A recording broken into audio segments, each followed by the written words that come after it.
It is Wednesday, July 7th here at Draft Shark Studios in Rochester, New York. Welcome to the podcast. I'm your host, Matt Schuff. With me, as always, is accuracy expert here, Jared Smola, fresh off number 2 finish in the Fantasy Pros preseason draft expert rankings this season. Congrats, buddy. Thank you. Yeah, it's nice. I mean, second place kind of sucks. Would like to come in first. Matt Harmon of Yahoo, who is a stud, beat me out this year. But I don't know. We're on to 2021. We're trying to make good 2021 rankings. So let's do it. That's right.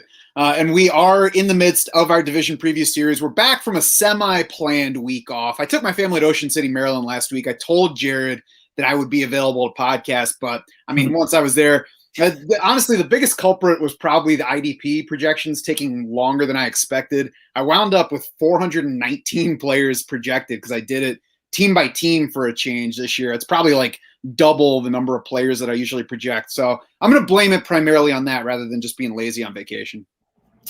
I just wanted to see you like shirtless on the pod on the beach or something. Yeah, I don't think anybody wanted to see my nipples on the Draft Sharks podcast. So I'm glad that I didn't make that dream come true. Those projections, though, are live on draftsharks.com now. Jared's been pumping out articles like a fire hose of information on there, so you can find those there as well. Kevin's O-line analysis hit the site while I was away, so that's up. The running back strength of schedule outlook landed Tuesday on draftsharks.com. That's the second in a 4-part series. QBs are already posted. Busy time on draftsharks.com. Like you said, we're on to 2021, well into draft season at this point. And I mean, we've got a Discord channel now too, right? I was gonna say I wanted to mention the Discord channel, which is already popping on. Do we say popping anymore? That's like a 90s thing. I think. But there's a lot of action there. We got some awesome, successful, high stakes guys on there that I'm learning stuff from. It's completely free. I don't know. I think we can probably throw the link to join like in the podcast description wherever you find your pod, so you'll be able to find that there. If you're listening to this after the fact, but yeah, completely free. I'm going to be doing a Q&A kind of thing tonight at 8 p.m. So I scheduled that during the Canadians game 5 here, which is unfortunate, but I'm going to stick to it. I'll be in there at 8 o'clock answering any fantasy questions you might have. There you go. And you can at least answer questions in between goals. What are there, like 5 of those a game in those games? Yeah, it's a good night. There is lots of chatter already, as you mentioned, both in the best ball and high stakes threads on there. I'm looking forward to all that discussion, not just interacting with our users and answering questions that people have, but also picking the brains, like you said, of some of the top fantasy players around who have already jumped in. So it should be fun. Today, we're going to move on to the NFC South. Like I said, we're in the midst of the divisional preview series. You can find the previous 2 up on the site, wherever you get your podcasts. NFC West, AFC West, we already did. Today, it's the NFC South, home of the Super Bowl champion Buccaneers, but alphabetical order dictates that they will be last in this rundown. Instead, Jared, let's start with the Atlanta Falcons, who definitely have the most relevant coaching changes in the division. Yeah, Arthur Smith hired as new head coach. He, of course, was the Titans offensive coordinator the past 2 seasons. I mean, for my money, one of the best play callers in the NFL over the past 2 years. And, we'll see how he transitions to being a head coach. We've seen some, successful OCs struggle as head coaches, but like the move for Atlanta's offense, the Titans over the last 2 seasons, they were 12th in total yards, 10th in points in 2019. They were 2nd in total yards, 4th in points scored last year. They went from 19th in situation neutral pace in Arthur Smith's first season to 3rd last year. And the reason it's so interesting, though, is because, Smith obviously oversaw one of the most run-heavy offenses in the NFL in Tennessee, whereas Atlanta the past 2 seasons has been a pass-leaning offense. I'm of the mind that Smith went run-heavy because of the personnel you have. I mean, you have Derrick Henry there. You're going to be a run-heavy offense. I don't think that's going to carry over to Atlanta, but, that's going to be a big question mark we're going to have to, check on throughout August there. Yeah, and I think that's something we probably won't know until the season starts, because Tennessee was also fairly successful along with having Derrick Henry. Even Arthur Smith recently called Derrick Henry an outlier, said it was, that was just what you do is give him the ball a lot when you have him as your running back. He knows, he's said multiple times, they don't have anything like Derrick Henry in Atlanta. So I don't think that we should expect, that kind of run lean from this Atlanta team. It's just not built to succeed that way. We'll see where it goes, though, because we have Arthur Smith. We only have 2 years of him as an OC in Tennessee with that Derrick Henry offense. We also have offensive coordinator Dave Ragone, who is serving in that role for the first time in the NFL. He was the passing game coordinator for the Bears last year. He was their QB's coach for 4 years before that. So we just don't have a whole lot of history to go on with either of these guys to know what we're looking at for run pass split. We also, I agree that Arthur Smith coming in should be good for the offense. We tend to look at the Falcons as this, good fantasy offense, and we have other changes that we're going to get to in a few minutes, but they also dipped to 21st in Football Outsiders DVOA last year, 29th in rushing DVOA. So this was not a good Atlanta offense in 2020 that we're now, trying to project forward. Yeah, the running game was bad, and I guess we'll talk about whether that's going to improve this season. Julio Jones was banged up all last year, but now he's gone. So if Arthur Smith's not like the genius we think he might be, this could be an offense that struggles this season. For pass run split, I have them still as one of the pass heavier offenses. I went 60% pass, and again, that'd be a huge break from what Smith did in Tennessee. But I just look at the roster, the personnel here. When Mike Davis is your lead back, and you still have Matt Ryan, Calvin Ridley, just drafted Kyle Pitts, I think it would make sense for this offense to lean on the pass. Yeah, and I also don't expect the team to be very good. So I think that 60%, 60-40 is actually what I landed on too. And honestly, it was a few months ago. I don't even remember how I arrived at that specific number. Julio Jones was still there. We had all the coaching changes we mentioned. So I think that's a fair spot to set expectations, and we'll see where it goes. I would try not to be too married to anything numbers wise here, because like we said, we're kind of guessing on multiple fronts. We'll jump to the QB notes. Matt Ryan coming off completion rate, touchdown rate, yards per attempt that all ranked among the lowest rates for his career last season. Now he's going to go without Julio Jones for the first time since 2010. The market has adjusted some to Julio Jones leaving, but I still don't see much reason to bet on Matt Ryan in fantasy right now. No, I'm off Matt Ryan, and I was on him heavily before the Julio Jones stuff started. Like, I took Matt Ryan in most of the early drafts I did, back in like February and March, because again, I liked the Arthur Smith hire. The Titans were 6th and 4th in passing offense DVOA under Arthur Smith, and you think you get that plus Julio, Ridley, and then Kyle Pitts came later, obviously. But it was a nice setup for Matt Ryan pre-Julio Jones trade, but Ryan was horrible without Julio Jones last year. And they do have Kyle Pitts now, so it's slightly better. But to me, he's like a lower-end quarterback too, and just not a guy I've been drafting much of.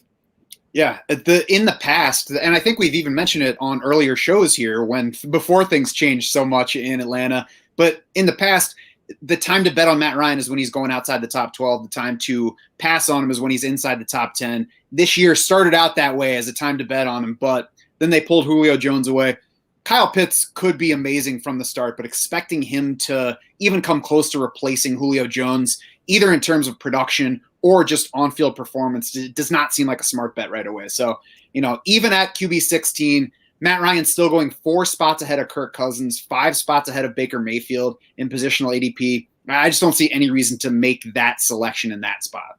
No, me either. Of course, he's going to add nothing rushing, and he's also at the age where you have to start to worry about a decline. We didn't really see it last year. He was still 9th among qualifying quarterbacks in PFF passing grade. But any year now could sort of be the beginning of the end for Matt Ryan. Yeah, maybe he'll be a streaming option in season, but not somebody that I'm targeting at draft time. Running back notes, Mike Davis. Jared, you and I have disagreed on him a bit through projection season. What do you think of Mike Davis as the leader of this backfield right now?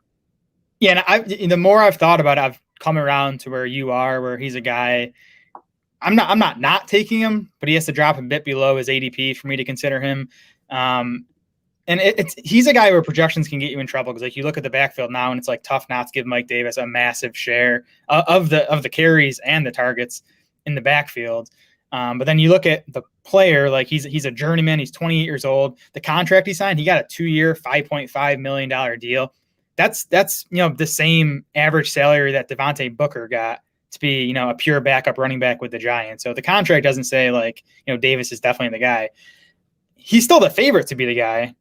And I think you have to factor in the upside that he gets, 300 opportunities. So he could get 230 carries and 60 or 70 targets. That's the upside. But he's still Mike Davis, and things can happen. They could bring someone in. Maybe Javion Hawkins, shows out so well in training camp that he becomes a big part of the backfield. So definitely a guy where I think you just have to scale back projections on Mike Davis. Yeah, the guy on that front that always springs to my mind is Toby Gerhart when he went from the Vikings to the Jaguars. I think, though, kind of modernizing that, Mike Davis just looks to me like the poster boy for what is commonly referred to as the running back dead zone right now, where it rounds 3 to 5. The position overall doesn't tend to pay off. There's always going to be a guy or two that does fine in that range, but there's going to be a lot more that let you down versus what you think should be ahead of them. And Mike Davis, to me, is the poster boy for that. I mean, coming into the season, he's averaging 6.6 carries per game for his career through 6 years with 4 different teams. There's a reason that he didn't stick with any of those other teams before this one. He's a fine athlete, but he's not a special athlete. 49th percentile speed score, 42nd percentile spark.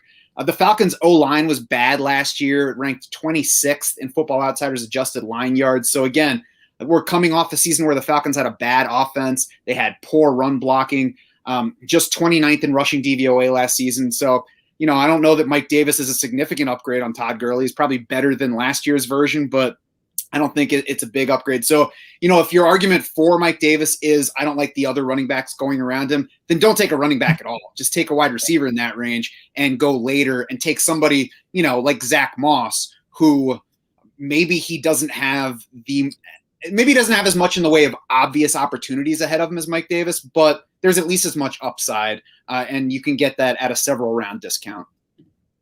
Yeah, and I just wanted to mention a study that Jack Miller of NBC Sports Edge did. He looked at running backs in year 4 or later of their careers who spiked in ADP by at least 3 rounds from the previous season, which Mike Davis will qualify for that list. Just 2 of the 15 guys who met that criteria posted above average best ball win rates, and only 4 of the 15 finished higher among running backs in fantasy points than their positional ADP. So, the majority of the guys were either flat out busts or at least underperformed where they were going. So again, that kind of the history says guys like Mike Davis are not good bets. Right. And of course, the depth chart behind him is the biggest mark in his favor at this point. It's got Cordero Patterson, Kadri Allison, maybe Javian Hawkins. We'll see. I would bet that there is a regular season Falcons running back that is not yet on this roster, though. I think that, and Arthur Smith has even mentioned that possibility, is maybe they sign somebody who gets cut later. Maybe they make a trade when it gets to be training camp time. I bet that there will be somebody added to this backfield before the regular season begins. Yeah, I expect them to add someone. But I also like Cordero Patterson as like a, last round dart throw in best ball leagues. I think he could finish second on this team in carries, and I think he could play a decent sized role in the passing game, considering again, it's really Calvin Ridley and nothing special elsewhere at wide receiver. So I'm just kind of intrigued about the role that they have planned for Patterson. So again, I think as a lottery ticket, I've taken him in the last round of these underdog drafts a few times. Yes, I agree with that. Pass catcher notes, Calvin Ridley is certainly set up for even more volume, and he has been a terrific player to this point. So I think he's worth gambling on. It's a bit of a gamble because of how early he's gone, but I don't think it's a big gamble based on what Calvin Ridley has done so far and the opportunity facing him. Yeah, and he's already proved last year that he can do it without Julio Jones, as Atlanta's number 1 wide receiver. He averaged 109 yards per game on 7 catches and 11 targets in the 7 games Julio Jones missed last year. So you can't really say that we haven't seen Ridley as a number 1 wide receiver because we saw him last year for at least half the season. Kyle Pitts might be their wide receiver too. He's technically a tight end, but it sounds like they will give him plenty of wide receiver stuff. I mean, we've seen teams do that with players like Mike Gesicki, Evan Engram in recent seasons. So I think that we should expect good numbers right away from Kyle Pitts. The problem is he's basically set up to it's going to be very difficult for him to not disappoint fantasy owners this year. He's tight end 4 in FFPC ADPs going in the first half of round 3. I mean, he's going to have like a legendary debut season to pay off. Yeah, I just don't like taking him over TJ Hawkinson, and even like Mark Andrews, I think is in the same tier. I mean, I think it's Kelsey, Kittle, Waller, but I think it's Pitts, Hawkinson, and Andrews in a tier together. And Pitts usually goes a round or a round and a half ahead of those other guys. So I'm not drafting him. I do think he's going to have a nice season. Arthur Smith is a former tight ends coach.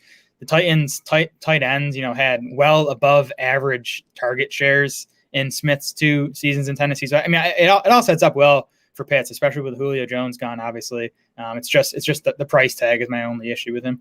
Yeah, and outside of FFPC, I think it's a little bit more modest, but he started out high. There is nobody that's not excited about the player. So Kyle Pitts is going to be expensive on draft day. It's going to be tough for him to live up to his draft price. Behind him and Calvin Ridley, we got Russell Gage, we got Tajay Sharp, we got Olamide Zaccheaus, we've got Christian Blake. I mean, I think the entire situation is going to bear watching through the training camp. There's nobody in that group where I'm like, I really like this guy. I'm drafting him a lot right now. We'll see what happens. There's lots of potential late round flyers.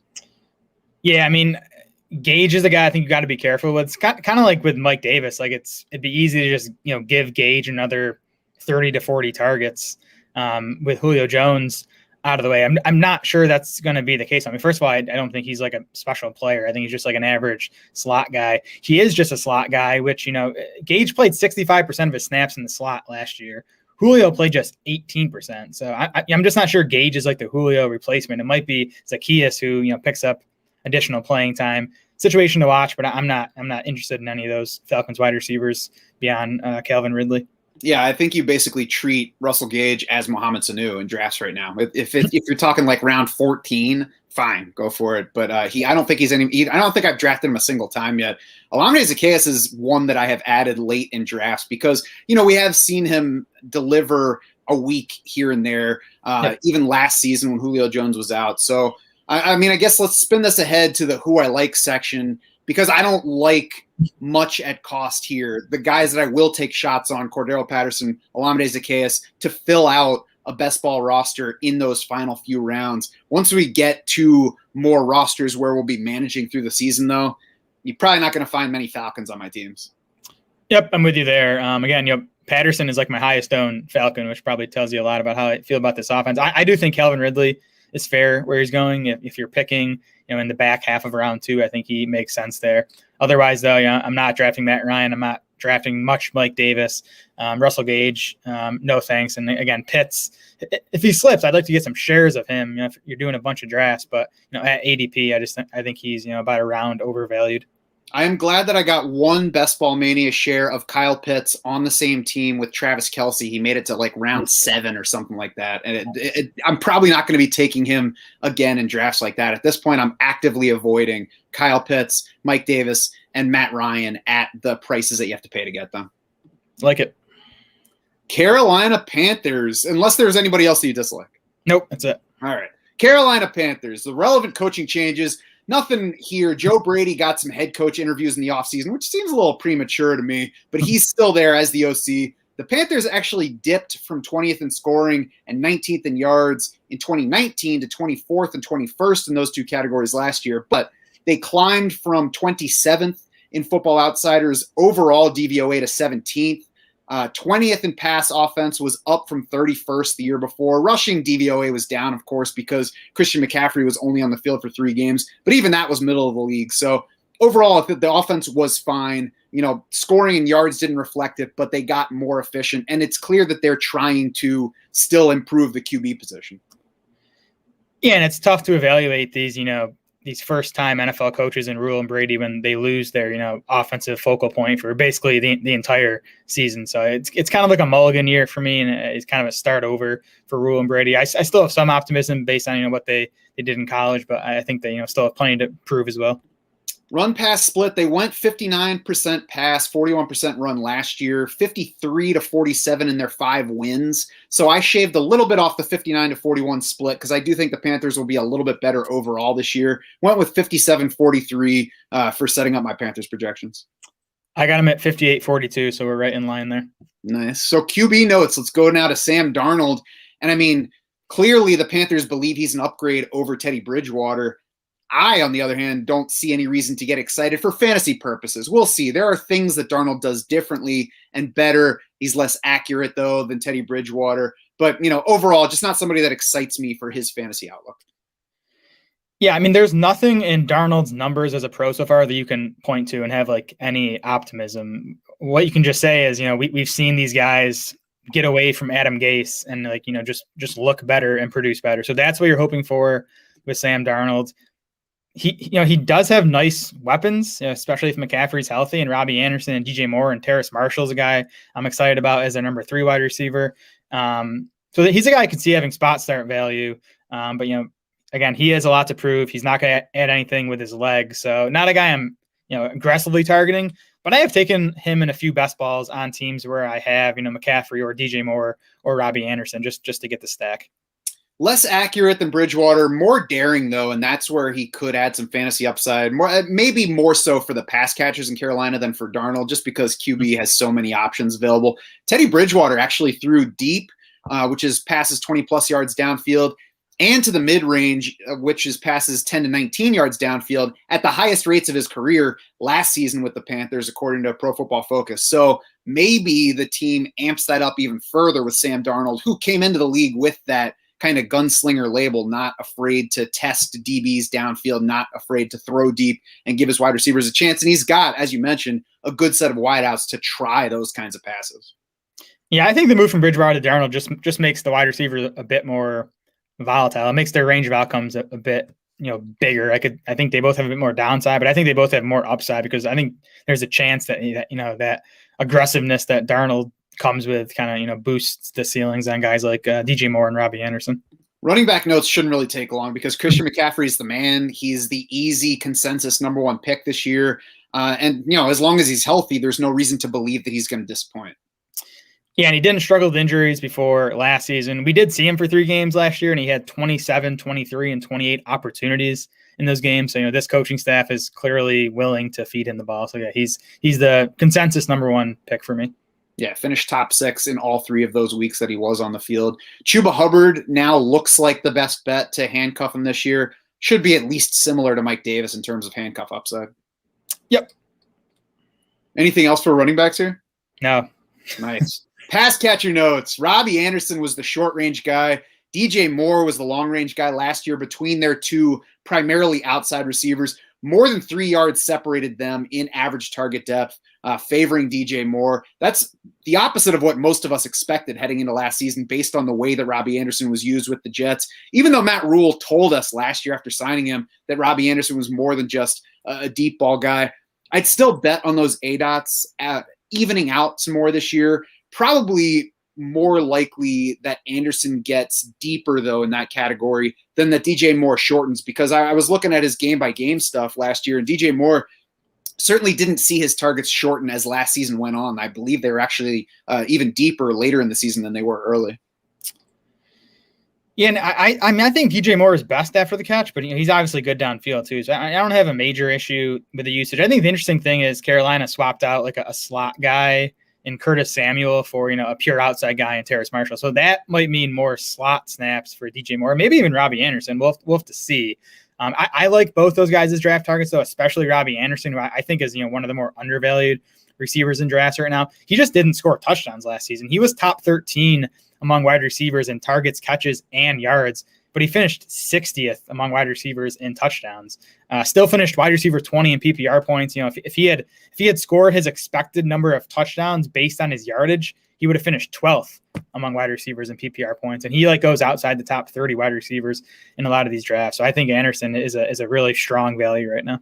Mm-hmm. I'm surprised you called Terrace Marshall purely an outside guy. I mean, from your what was it, Dynasty Prospect Profile on our website, he was primarily outside the year before and then primarily in the slot the last time we saw him.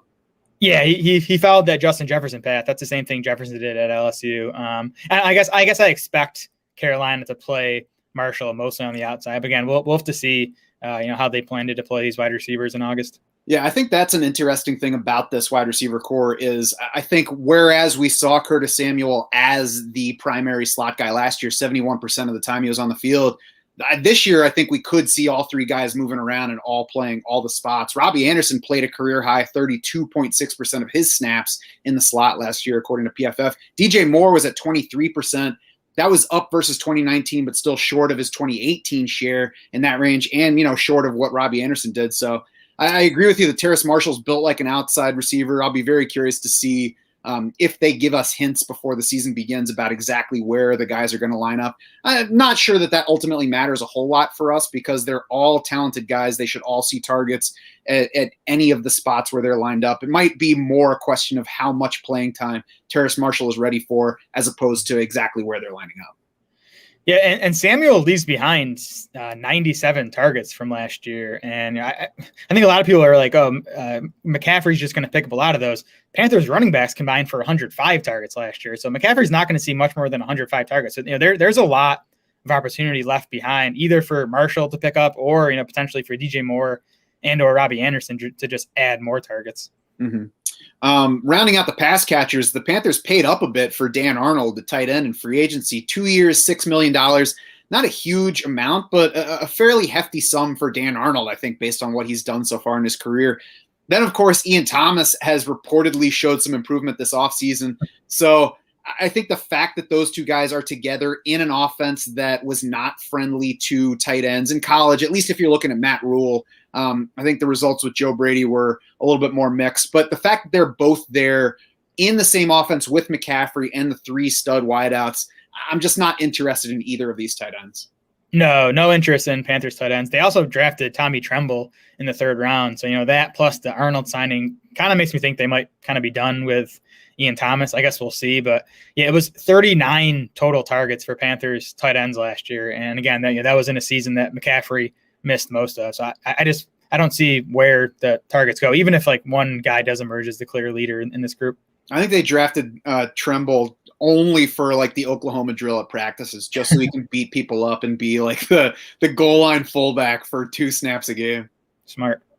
Who I like, Robbie Anderson, you mentioned earlier, he finished wide receiver 21 in PPR last year. He was really delivering above that level for most of the year before slowing down a little bit late. He's going in mid wide receiver 3 range. I don't actually have him projected much higher than where his ADP is. And I do have DJ Moore projected ahead of Robbie Anderson, but we know that Anderson is capable of outproducing Moore. He has shown he's capable of outproducing his current ADP. So, I mean, I think I mentioned it before. He's somebody that I feel like I should have more shares of right now than I do. And I'm going to try to push it a little bit more going forward. Yeah, it does seem like Anderson's ADP is climbing. I know he was outside the top 30 wide receivers a couple months ago. Wide receiver 27 now is what I have him at, but I still like him there. I still like DJ Moore, wide receiver 18. It's a fair price, but a guy I want to get pieces of because I do think he has top 12 upside, just the type of talent he is. And then again, Terrace Marshall, I think there's opportunity there for him. I think he's a big time athlete. I'm not sure he's ready to make an NFL impact this season, but I think there's a chance, and he's going wide receiver 62 in best ball. So I think he's worth a shot. I have DJ Moore down in the who I don't section. I agree that wide receiver 18 is not a crazy price, and he is capable of outproducing that. It's just that there are so many other guys in the way of him, dominating targets there. And I think that if you are really going to explode from a wide receiver 18 ADP, you have to have that upside to get 150 plus targets. And that's the thing that I have trouble seeing for him here. The other issue for me at draft time is Cooper Kupp, Tyler Lockett, Deontay Johnson are all behind him in ADP. All of those guys I have projected higher straight up. So I'm not sure I've drafted DJ Moore yet. Yeah, that's fair. Again, I don't think he's a screaming value at wide receiver 18. I just think it's a fair price. To me, the best reason not to draft DJ Moore is that you can get Robbie Anderson 2 or 3 rounds later. So, yes. Anything else for the who I don't section? I just don't like tight ends. That's it. And again, Darnold, he's fine, but he's not a target of mine. Yeah. New Orleans Saints, relevant coaching changes. What you got? Nothing. It's Sean Payton back, who has been in charge of the Saints since 2006. The big change here, of course, is no Drew Brees. So, we'll see really for the first time for an entire season what Sean Payton's offense looks like without Drew Brees. You sort of look at what the Saints offense has been. They have started to lean more towards the run, and they've slowed down a bit lately. Their last 4 ranks in run rate, 13th, 7th, 21st in 2019, but then 5th last year. And their last 4 ranks in offensive plays run, 20th, 17th, 21st, and 10th. And even as finishing 10th last year, they were 29th in pace and 28th in situation neutral pace. So, it used to be an offense you can count on for a bunch of plays. That hasn't really been the case lately. Again, we'll see if any or all of this stuff changes without Drew Brees. Yeah, it's interesting. Sean Payton, as you mentioned, been there since 2006. They've had the same OC, Pete Carmichael, since 2009. You don't think things are going to crumble with Joe Lombardi leaving the QB's coach post? Don't expect that to happen. We'll see if he was the crutch holding this whole thing up. As you alluded to, though, it's been interesting to watch the evolution in New Orleans in that for a while they were this pass-heavy, high-scoring, fast-paced offense, and now they're one of the most run-heavy in the league. I think that whoever wins the QB battle this year, I would expect them to continue leaning in that direction where they're well below 60% pass, unless they are losing a lot more games. And that's where I went with my run pass split projection. Yeah, so I expect them to lean more towards the run.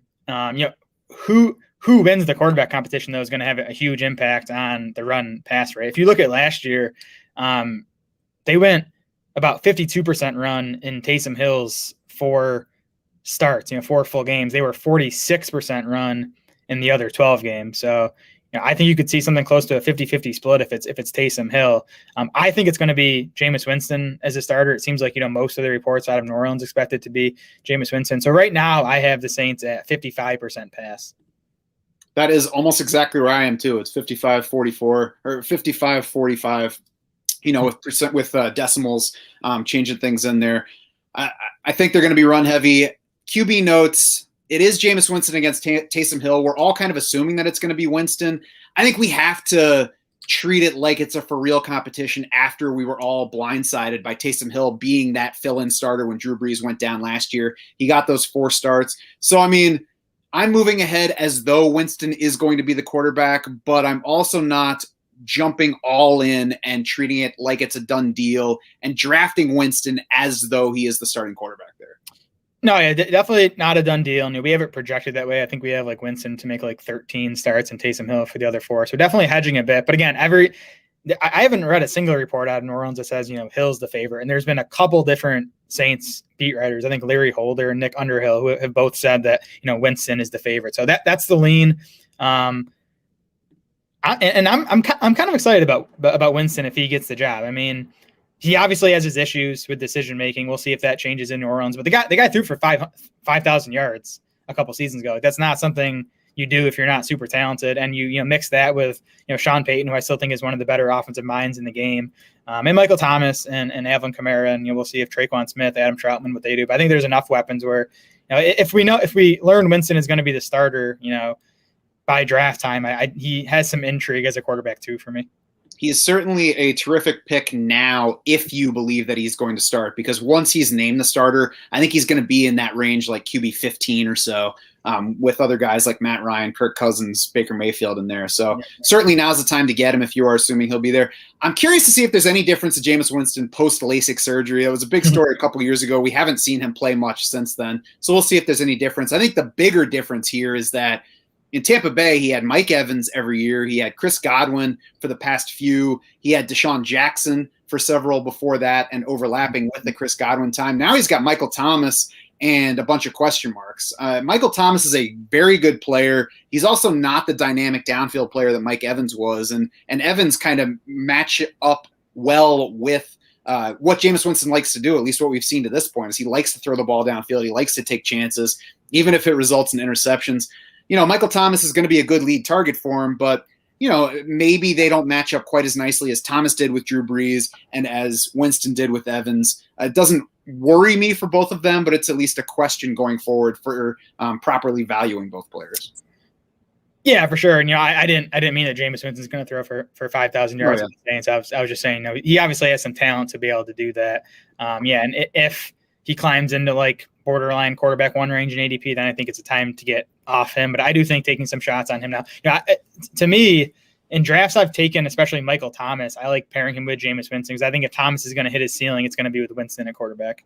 Mm-hmm. And I'm assuming you have Winston as your 3rd quarterback on those teams, right? Correct. There might be one where I took Kyler early and then kind of just gambled and took Winston as my quarterback 2 and only other quarterback. Yeah. So, it's low risk, even if Winston does not win the job or gets hurt. It's not like Michael Thomas is going to crash with Taysom Hill, who we saw plenty of targets from in those 4 games last year. I would certainly say let's not overrate what we saw from Taysom Hill in those 4 games, where one was the Denver game with no quarterbacks.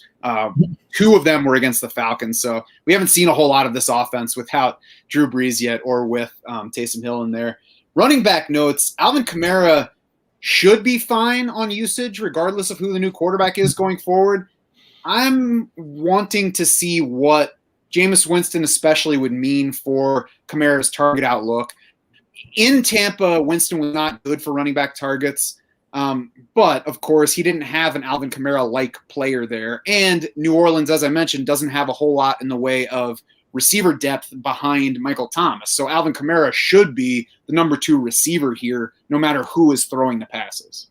Right. I'm just of the mind that like Kamara's role in the passing game, it was just as much a part of Sean Payton's scheme as Drew Brees' tendencies as a quarterback. So I did bring his target share down a bit in my projection. So Kamara's target shares the last 4 seasons: 18.7, 20.2, 16.7, and 20.5. I projected him at 17.5 this year, which would be his second lowest mark as a Saint. Still an awesome mark for a running back. Yeah. The other thing for me beyond the receptions is that he has relied heavily on touchdowns so far. So I guess I'm not worried about Alvin Kamara in general, but when you're considering somebody among the top 5 picks in the draft, you have to split the hairs. And we're talking about a player here who has relied heavily on receptions, has relied heavily on touchdowns. Now we get a new quarterback either way, so we don't know exactly what the target breakdown is going to be or how effective that quarterback will be in getting it to the running back. And if the offense slips at all, I mean, this offense has been top 12 in yards and top 5 in scoring in each of the 4 years that Alvin Kamara has been in the league. If that slips, it's bound to hurt Kamara some. And there's just, luck involved in scoring touchdowns. So yeah, I'm not pushing him out of round 1, but there's definitely risk on him versus the other guys he's competing with for that draft slot. Yeah, so I mean, as far as the touchdowns go, he scored 16 times on the ground last year. That was a career high. It tied for second in the league last year. That's a good bet to come down. There are some things to be optimistic about. I mean, he was 6th among running backs and carries inside the 10. He was 8th among running backs and carries inside the 5. So he was getting the opportunities. The Saints have also led the NFL in rushing touchdowns in 3 of the past 4 seasons, and they've been top 10 in rushing scores in 11 of 14 seasons under Sean Payton. So it's been an offense that produces a bunch of rushing touchdowns. Taysom Hill, to me, that's the concern with Kamara. If Taysom Hill is named the starter, I'm going to be off Kamara, probably even as a first-round pick, because I think his target share comes down with Taysom Hill, and his rushing touchdown projection comes down with Taysom Hill, because we know Taysom Hill is going to steal some of those goal line carries. So that'd be the concern for me. If it's Winston under center, I still like Kamara as a top 5 running back. I'm not taking Kamara over Dalvin Cook because I think Dalvin Cook's safer. Kamara versus Ezekiel Elliott, I'm leaning Elliott right now just because I feel better about knowing what I'm getting from him opportunity-wise and the Dallas offense, which I think is going to be at least top 3 and could be the best in the league this year. So it's close, and if I were picking between them, 8 times, I'd probably mix in 1 or 2 of Kamara, but Elliott's my lean there. Beyond that, I think Kamara's right there arm wrestling with everybody else, including Derrick Henry. Yeah, I mean, to me, the 3rd pick in drafts is tough right now, at least. I mean, I think it's McCaffrey and Cook, clear 1-2, but then I think you can make cases for Kamara, Zeke, Henry, and I guess Barkley if you're not worried about the knee. You can make a case for all 4 of those guys to be the 3rd pick. Yeah, for Barkley, it's going to have to be a closer to the season question for me. I'm a little wary of that knee until I know more about how close he is. Me too. Latavius Murray, to me, is an afterthought, really, and he's going in afterthought range at running back, not late enough to be truly interesting. I think it's fine to get some shares, but right around him, there's Jamal Williams, there's Darrell Henderson, there's Naheem Hines, Phillip Lindsay is going after him. Even A.J. Dillon is going in the same range. I prefer A.J. Dillon versus Latavius Murray at this point, assuming that Aaron Rodgers is going to be the quarterback. I have more interest in Murray, and he's pretty much just a handcuff. Like if you look at last year, he averaged 9.7 carries and 1.7 targets per game, alongside Kamara. That's not enough to, start him in lineup setting leagues, but I still think he's a really strong handcuff. I mean, it was 2 years ago now, but he had 2 massive games. He finished RB2 and RB3 in fantasy points in 2 games Alvin Kamara missed. Now, again, it's 2 years ago. It's going to be a different Saints offense. I wouldn't project him as a top 5 back if Kamara is out, but I do think he'd be, an easy weekly starter and probably a fantasy difference maker if Kamara misses time. Because I just think that the Saints have shown a willingness to, give him a huge workload if Kamara is out. Yes, best ball, I'm not interested in that guy because I think, like I said, even A.J. Dillon, I think there's a better chance that he vultures, weekly opportunities, particularly near the goal line from Aaron Jones than Latavius Murray does so from Alvin Kamara. But as we move more toward, in-season management lineups, Latavius Murray is one of the few handcuffs that I would strongly consider cuffing to that starter on my, season-long team. Yep, agreed. Anybody else from that? Nothing else to mention from that backfield. So pass catcher notes, I'll let you start that off. Yeah, Michael Thomas, obviously massive disappointment last year. I think it's just a throwaway season. I mean, he had the week 1 high ankle sprain and just was really not healthy the rest of the way. Like, he came back and then he sat out the final 3 regular season games because the ankle still wasn't right.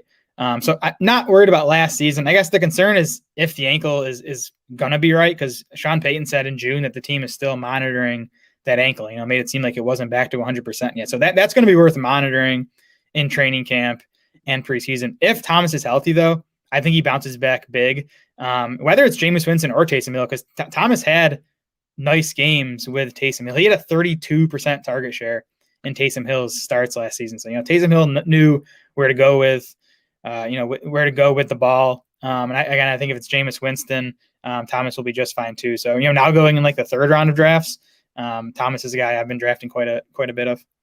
Yeah, as long as that ankle's good, he should be good to go. He's been a target monster to this point, as you mentioned, no matter who is the quarterback, and he's set up for more of that. There's certainly not obvious guys to siphon off target share from him this year. It's good, too, for the quarterback transition that he has been that kind of player and not somebody who has relied on touchdowns for his fantasy value. About a 10% touchdown rate in his rookie season. Since then, nothing over 8.5%. So certainly replicable numbers in that category. And behind him, Traquan Smith, Marquez Callaway. I mean, I don't know who's going to be the wide receiver too.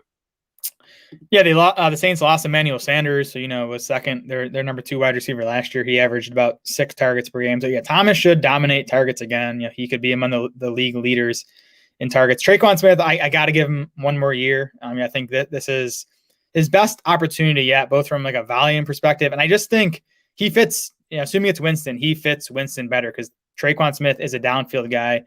Winston can and wants to throw it downfield, whereas, Drew Brees just really couldn't over the past couple seasons now. So I'm taking late shots on Traquan Smith. If you've given up on him, though, I can't blame you. Yeah. I mean, I think both Traquan Smith and Marquez Callaway are solid bets late because they're carrying very late ADPs, both of them outside the top 65 at the position. At that point, you don't even need to make a case for them. You just say, well, the Saints have Michael Thomas, Alvin Kamara, and a shrug emoji catching passes. So why not take a shot on Traquan Smith, even if you just end up with 2 Marquez Valdez-Scantling games from him? That's okay.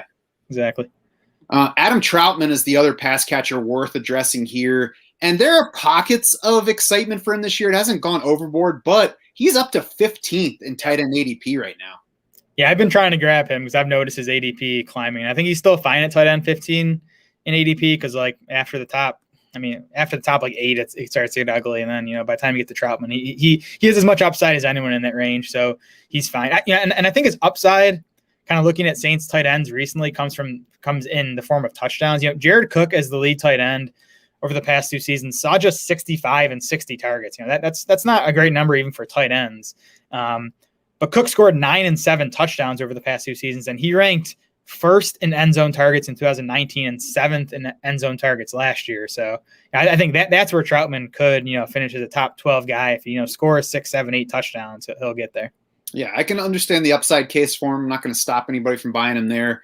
He's also in the range where I'm just going to pass on him, though, in general, because for one standout example, Eric Ebron is all the way down at tight end 26 right now. He finished tight end 15 last year. Many other guys in between, if Ebron is not a guy that you like. They're just in that range. There are so many tight ends that Troutman doesn't stand out to me at tight end 15. Again, if you like him there, I get the case for him, and I'm not going to try to talk you off of that pick. Yep, that's fair. So who do you like among Saints? So I'm taking shots on Winston, like I said. We didn't really talk about Taysom Hill much, but I mean, I even think like at least in FFPC best balls, like 28 rounds, even he's worth a shot. Even if he only starts a few games, if Winston, has a 4 interception game and Taysom Hill starts the next few, he showed last year that he's a top 12 quarterback with the rushing stuff. So I've been taking shots on both quarterbacks. Michael Thomas, though, again, is my favorite Saints target in the 3rd round. I mean, he's going 2 full rounds later than he went last season. And again, I just think last season was an injury thing. I think he's going to see the volume. I think the quarterback play is going to be good enough. I think, Thomas is a nice value in round 3.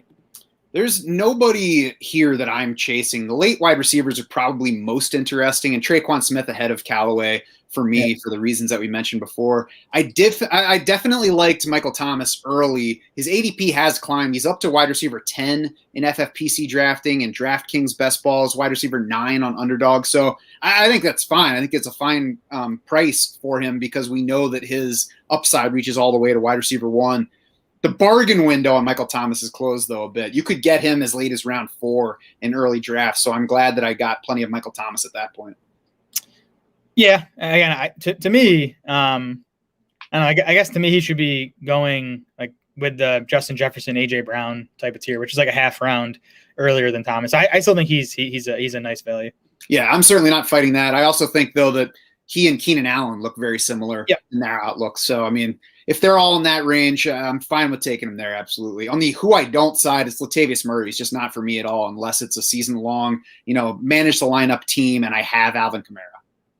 Yeah, I agree that he's better in season-long where you can, just start him and Kamara's out. But I don't know, RB46, 11th round, I think that's fine for a guy that, I think again, does have like difference-making upside if Kamara misses time. Yeah, I don't fault anybody for taking him, but he ain't for me. You have anybody else that you don't like among Saints? No, that's it.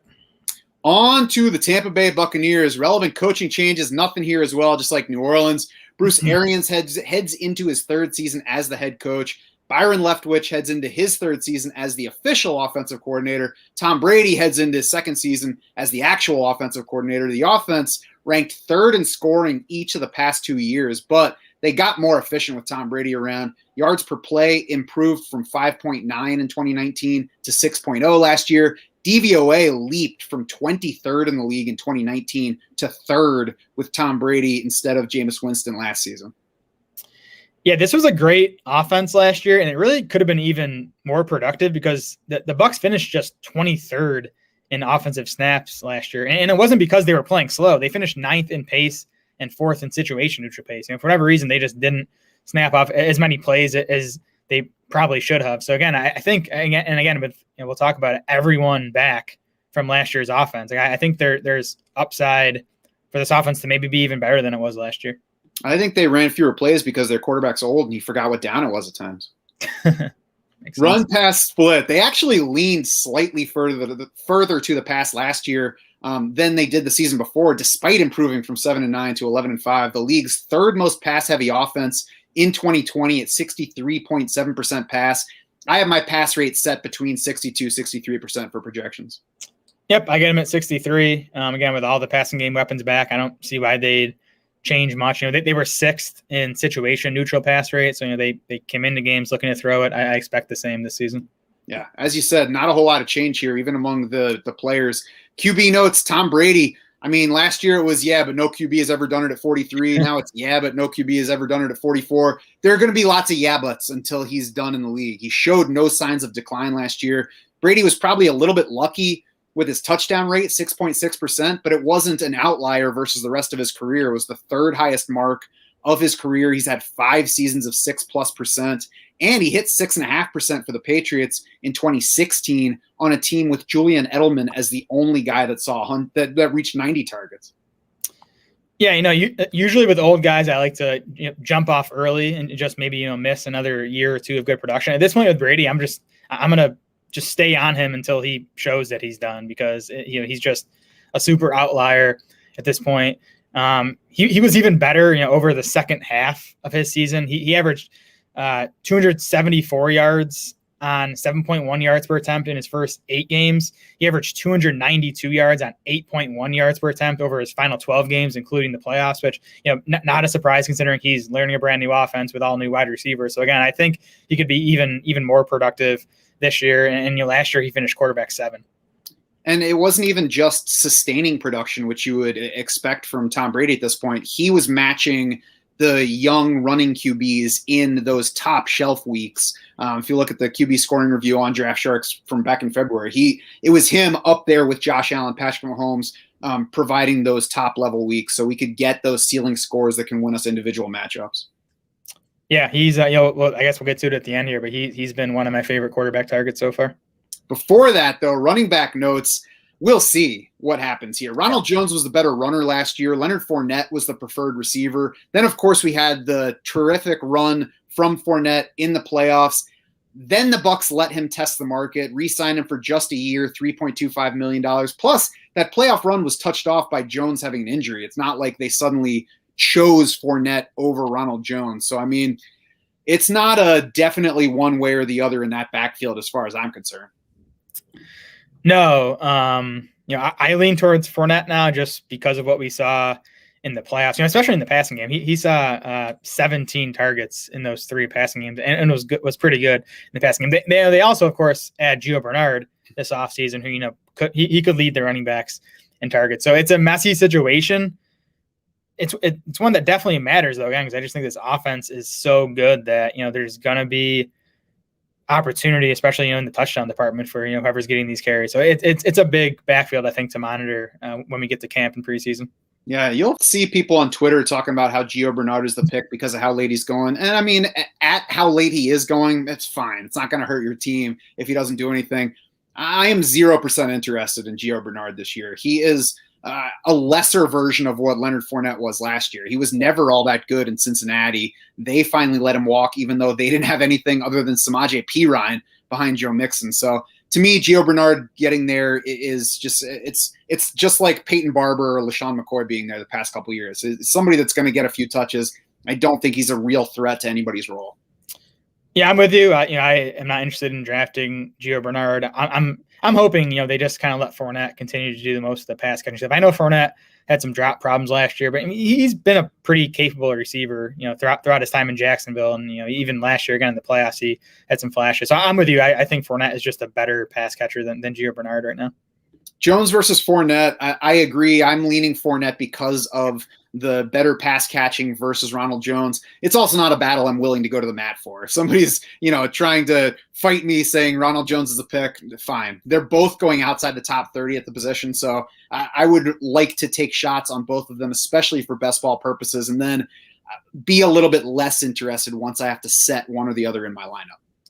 Yeah, Fournette's the guy I've been taking shots on just because, he's the guy that has the upside to lead the backfield in carries and catches. Even if Jones has no chance to lead this backfield in targets, barring injuries. He could be the leader in carries, but he's not going to, lead in both facets. So his ceiling just doesn't extend as high as Fournette's does. Mm-hmm. This is a backfield too where I would like to pair those guys together. If, say, I took one running back early and then addressed other positions for like 5 or 6 rounds, then maybe take them back to back, round 6, round 7, 7, 8, something like that. Because this is going to be a good offense again. It should be. We should get good games from both of these players. It could depend on game script with Ronald Jones running more in games where they win, Fournette playing more when they might be trailing.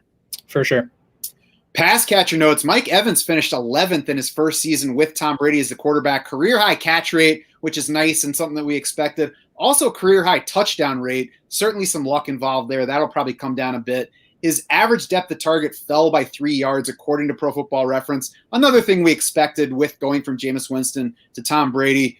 The thing that could be easy to overlook, though, and that actually concerns me is Mike Evans finished just 32nd among wide receivers in target share last year. That was with Antonio Brown only playing half a season. That was with Chris Godwin missing 4 games. And just to kind of put that in further context, some of the wide receivers that finished ahead of Mike Evans in target share, Cole Beasley, Jamison Crowder, Darius Slayton, Jacoby Myers.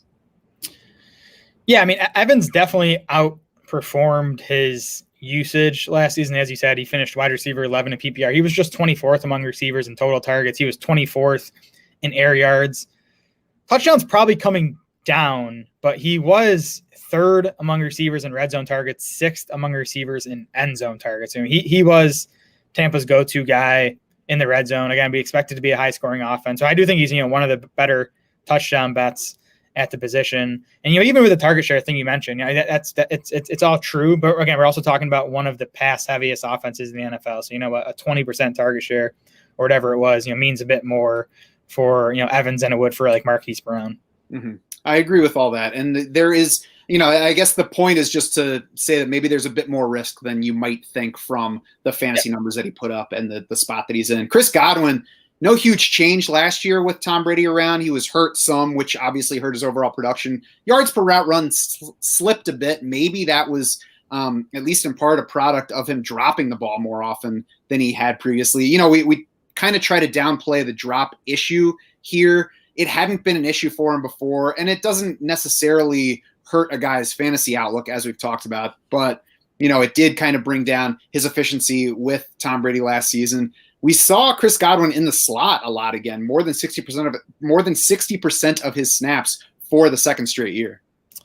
Yeah, he fractured a finger last year too, which that might play a part in the drop thing. It's probably tough to catch a football with a fractured finger. So injuries were just sort of the story for him last year. He had the fractured finger. He missed 2 games with a hamstring. He missed 1 game with a concussion.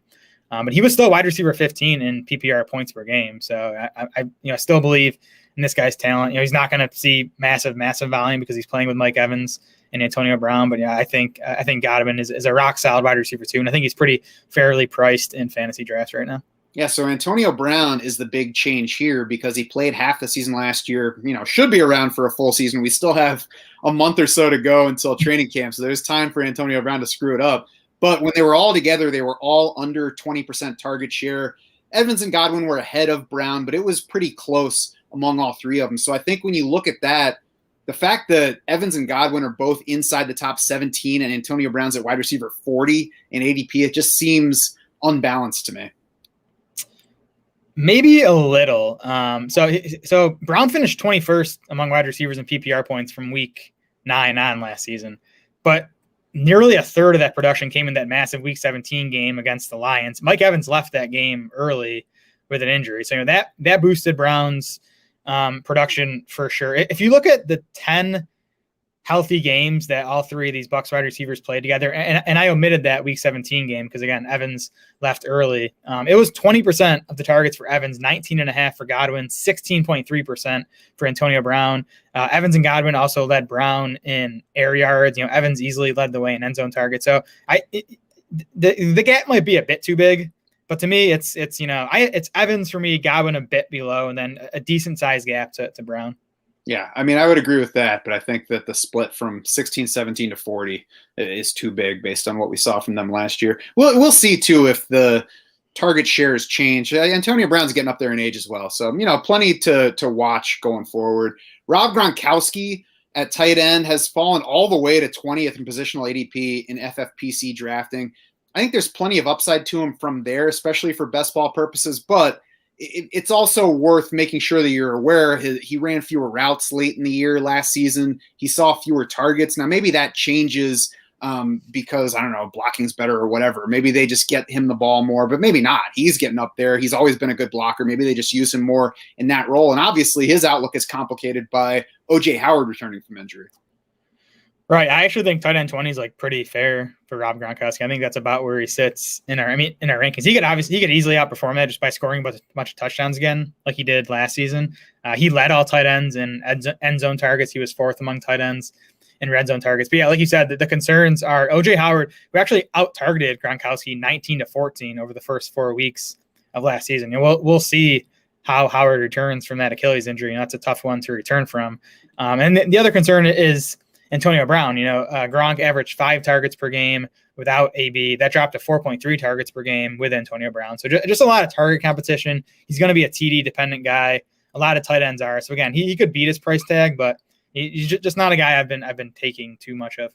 Yeah, same for me. And who I like, there's really not anybody here that I'm in hot pursuit of. I mentioned, my feelings about the running backs. I think I like the price tag on them for the uncertainty that comes with them. I'm not making sure that I get either of them particularly often. The guy that I think I probably should be drafting a little bit more is Antonio Brown because of that price discrepancy that I mentioned a few minutes ago.